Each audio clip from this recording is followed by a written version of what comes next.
Добре съм. Изненадахме се и ние днес. Не го очаквахме. И ние да го очаквахме. Първоначално си помислихме, че се шегувате нарочно с вас. Не. Аз вече не знам какво да очаквам. Наистина. Право...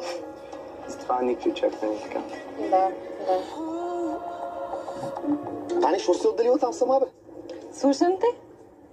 Аз винаги следа къде е Даниела. Сядай.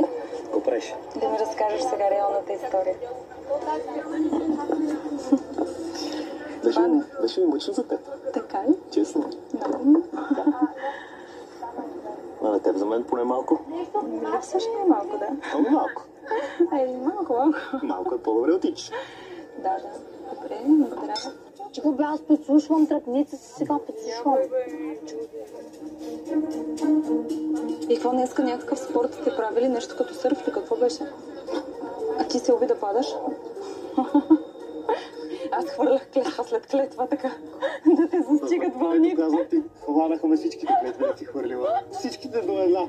Направо бях горе-долу. Водя по едно река, това не е възможно, бе. Да, аз водокуката направо я разпорих. Нищо не сме правили с тях. Наистина. Знам. Щяха да са по-щастливи, ако беше. За сега си мисля за теб. Сам? Мале, това на глас ли го казва? Да, и Само си го помислих. Реално е излезнало. Чувствам особена близост към Даниела. Много я харесвам.